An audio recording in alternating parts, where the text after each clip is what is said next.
obligate and transport to that way, terminal around home.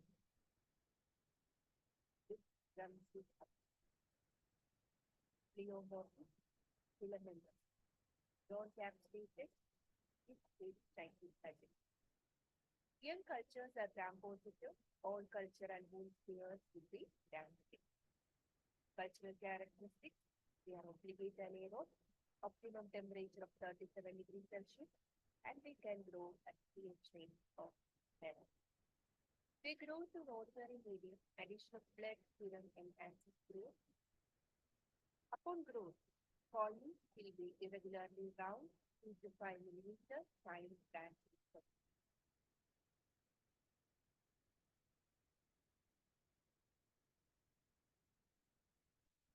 On culture media, they show swarm group. Post blood agar, on that medium, they show tone of alpha hemolysis, which subsequently developed into beta hemolysis due to the production of hemoglobin. In yolk agar, no appearance of bony layer. On that cooked meat broth, meat not digested, slight blackening or prolonged bleeding.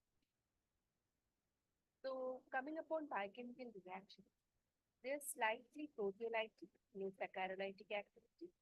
They liquefy gelatin slowly, indole positive, MR, PP, hydrogen sulfide, nitrate rich reaction, negative. So, coming to the virulence factors, they produce two types of exotoxins: oxygen and heat double hemolysin, that is tetanolysin, heat double neurotoxin, that is tetanospasmin. Coming upon tetanospasmin, they may be inactivated by heating at 60 degrees Celsius for 20 minutes. Molecular weight is 150 kilodaltons, synthesized as a single polypeptide. On release of this toxin, the bacterial protease cleaves one peptide bond to yield two chains, that is, a larger chain and a smaller chain that remain together via disulfide bond. Next, we will discuss about what is the function of larger chain and what's the function of smaller chain. A larger chain possesses specific receptors that bind the toxin to neuronal ganglioside. Smaller polypeptide chain blocks the release of inhibitory neurotransmitters like GABA and glycine. This tetanospasmin is a good antigen and specifically neutralized by antitoxin. They get spontaneously toxoided in the presence of low concentration of formaldehyde. Next, we will discuss about tetanolysin. It's a hemolysin, antigenically similar to streptolysin O and theta toxin of Clostridium perfringens. They may act as leukotoxin. They are not much associated with pathogenicity of tetanus. And the structural gene for toxin production is located on a 75 kb plasmid. Next, we will discuss about how this tetanus infection occurs. It's a mode of transmission.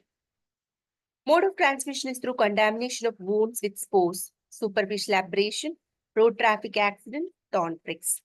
Germination of spores occur at reduced oxygen tension in devitalized tissue.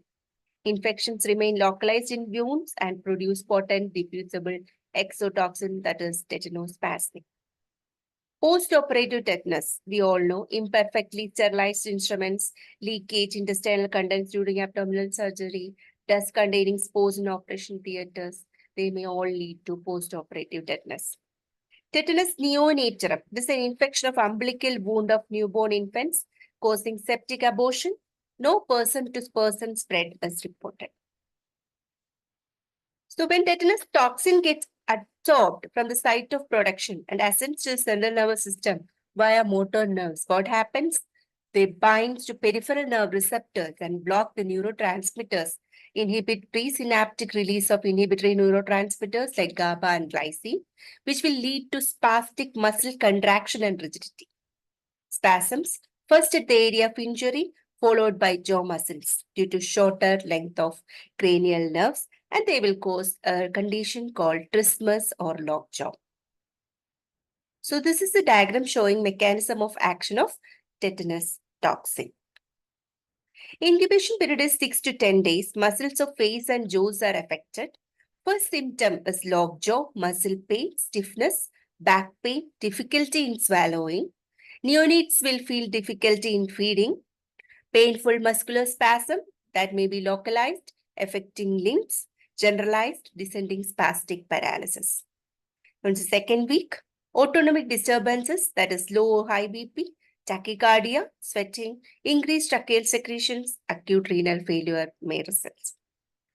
Complications of tetanus. What are the complications of tetanus? That is rhizus sardonicus, that is abnormal and sustained spasm of facial muscle.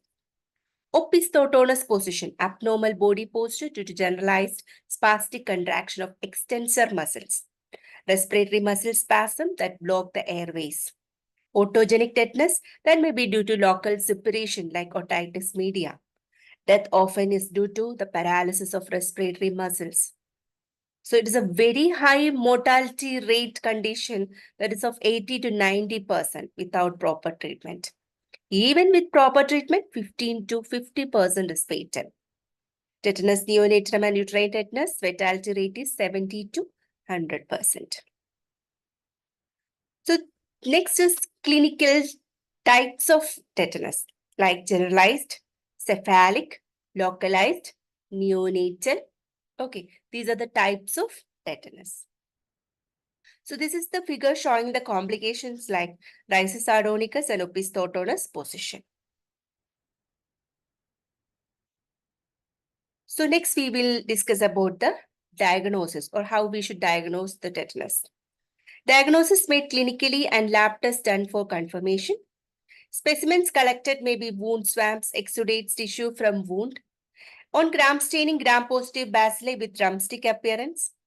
Culture, we can inoculate the culture on blood agar, which shows swarming growth.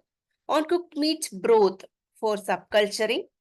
From this cooked meat broth, we can add them to blood agar for daily 4 days, plated, incubated, and anaerobically. Polymyxin is a selective agent incorporated in the media for isolation of this Clostridium. So blood agar, we can prepare blood agar and we can divide the blood agar into two halves. One half smeared with antitoxin, other half left as such. Both halves will be inoculated with isolated strain and incubated anaerobically for 2 days. Hemolytic colonies may be formed on untreated half. No hemolysis on antitoxin smeared half. Shows toxin antitoxin neutralization. Toxigenicity testing, that is demonstration of tetanospasmin production, can be done in 2 mice, one protected with antitoxin, another one unprotected. Subcutaneous injection of this antitoxin for 48 hours, 0.5 ml culture from CMB in hind leg. Result is that protected mice will be healthy, unprotected mice will show the signs of ascending tetanus, starting from inoculated legs, extend to tail, then other organ, sign limb, trunk, followed by generalized sign and death in 2 days. So what all we discussed is that what is Clostridium tetani, morphology of Clostridium tetani. So how we can culture Clostridium tetani, what are the virulence factors that leads to tetanus. Then lab diagnosis of tetanus. What are the clinical manifestations? What are the types of tetanus and complications of tetanus? After all this, we will discuss about the prophylaxis of tetanus. First one is surgical, that is removal of foreign body, blood clots, prevent anaerobic condition for survival of bacillus. The second one is antibiotic, a long-acting penicillin, 1 tablet of erythromycin, 500 mg twice daily for 5 days to destroy the bacilli. So we all know there is a vaccine for this tetanus. Immunoprophylaxis, which involve active immunization and passive immunization. Active immunization is tetanus toxoid, which can be available either as plain toxoid or aluminum hydroxide, adsorbed toxoid, that is used for immunization. DPT, that is a triple vaccine for diphtheria, pertussis, and tetanus, given at the age of 1.5, 2.5, 3.5, and 16 to 24 months. And then DT vaccine at the age of 5 to 6 years. Booster dose of TT given at 10 years and 16 years of age. Subsequent immunity can be maintained by booster dose of toxoid every 10 years. 0.5 ml toxoid given intramuscularly. Passive immunization is by anti-tetanus serum, ATS, prepared by immunizing horse with the toxoid. We are giving 1500 IU immediately after wounding. Risk of hypersensitivity against horse serum may develop. Then another passive immunization is HTIG, that is human anti-tetanus immunoglobulin. We can give homologous serum prepared from human volunteers to 550 to 500 units as intramuscular injection for prophylaxis.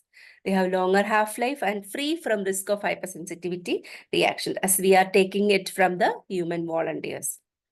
Next, prophylactic measure is combined immunization, that is in non-immune persons, ATS, anti-tetanus serum, or HTIG, that is human anti-tetanus immunoglobulin in 1 gram, and first dose of TT at another site, followed by second and third dose of TT at appropriate intervals.